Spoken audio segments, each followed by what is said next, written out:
రాష్ట్రంలో ఏ ఉప ఎన్నికలు వచ్చే అవకాశమే లేదన్నారు సీఎం రేవంత్ రెడ్డి. 2014 నుంచి 2023 వరకు ఏ సంప్రదాయం ఉందో ఇప్పుడు కూడా అదే అమల్లో ఉందన్నారు. సీఎం వ్యాఖ్యలపై అభ్యంతరం వ్యక్తం చేశారు హరీష్ రావు. కోర్టులో ఉన్న అంశంపై సభలో ఎలా మాట్లాడతారని ప్రశ్నించారు. చట్టసభల్లో జ్యుడిషియరీ విషయాలపై మాట్లాడవచ్చని మంత్రి ఉత్తమ్ అంటే సీఎం మాట్లాడిన దాంట్లో తప్పేమీ లేదని మంత్రి శ్రీధర్బాబు సపోర్ట్ చేశారు. మాటిమాటికి రాష్ట్రంలో ఉప ఎన్నికలు వస్తాయన్న ఊహాగానాలకు సీఎం రేవంత్ రెడ్డి తెరదించే ప్రయత్నం చేశారు. అసెంబ్లీలో చర్చ సందర్భంగా ఆ టాపిక్పై క్లారిటీ ఇచ్చారు. బై ఎలక్షన్స్పై సభ్యులెవరూ ఆందోళన చెందాల్సిన పనిలేదని అన్నారు. 2014 నుంచి 2023 వరకు ఏ సంప్రదాయం ఉందో ఇప్పుడు కూడా అదే అమల్లో ఉంటుందని సీఎం చెప్పుకొచ్చారు. విషయం సుప్రీంకోర్టులో ఉన్నా సభలో మాట్లాడొచ్చు కాబట్టే మాట్లాడుతున్నానని సీఎం రేవంత్ క్లారిటీ ఇచ్చారు. హరీష్ రావు గారు బాగా గుర్తు చేశారు. విషయం సుప్రీంకోర్టులో ఉంది.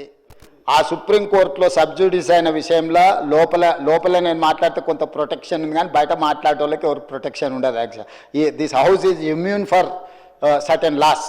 ఈ సభలో మనం కొన్ని విషయాలు ప్రస్తావించవచ్చు. సభకు రక్షణ ఉంది తమ నాయకత్వంలో. కానీ సభ బయట ఉప ఎన్నికలు వస్తాయి, అయిపోయింది, వచ్చే వారమే ఎన్నికలు, మల్లవారమే ఎన్నికలు, ఇదంతా ఉత్తదే అధ్యక్ష. అదేంది జరిగేది లేదు, పోయేది లేదు, ఎవరు ఆందోళన చెందాల్సిన పని లేదు. ఎందుకంటే ఉప ఎన్నికల మీద మనం దృష్టి పెట్టాల్సిన అవసరం లేదు. సీఎం రేవంత్ ప్రకటనను బీఆర్ఎస్ తప్పుపట్టే ప్రయత్నం చేసింది. సీఎం కోర్టును ధిక్కరించి మాట్లాడారని హరీష్ రావు అన్నారు. ముఖ్యమంత్రి పరిధి దాటి సుప్రీంకోర్టుపై మాట్లాడారని, దీనిపై తాము అత్యున్నత న్యాయస్థానానికి వెళతామన్నారు హరీష్ రావు. సీఎం సభలో రాజ్యాంగ ఉల్లంఘన చేశారని ఆయన ఆరోపించారు. ముఖ్యమంత్రి గారు ఏమన్నారంటే, మేము ఈ 10 మంది ఎమ్మెల్యేలు డిస్క్వాలిఫై కారు, అది గతంలో కాలేదు, ఇప్పుడు కూడా కారు అంటే నేను వెంటనే ఇక్కడ నుంచి సుప్రీంకోర్టులో ఉన్న మ్యాటర్ని మీరు ఎట్లా మాట్లాడతారంటే, మాకు ఇమ్యూనిటీ ఉంది, మేము ఏదైనా మాట్లాడవచ్చు ఈ సభలో లోపల మాట్లాడతామన్నారు.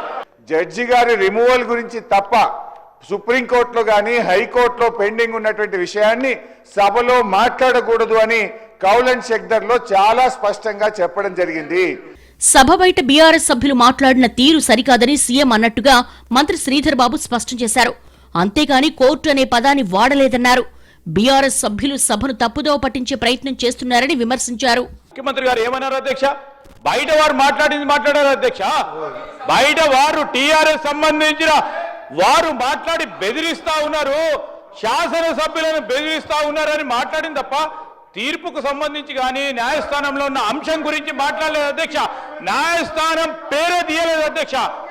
పార్లమెంట్లో కోర్టు అంశాల గురించి మాట్లాడుతూనే ఉంటారని మరో మంత్రి ఉత్తమ్ కుమార్ రెడ్డి అన్నారు. జ్యుడిషియరీని విమర్శించే హక్కు కూడా పార్లమెంట్లో ఉంటుందని ఉత్తమ్ గుర్తు చేశారు.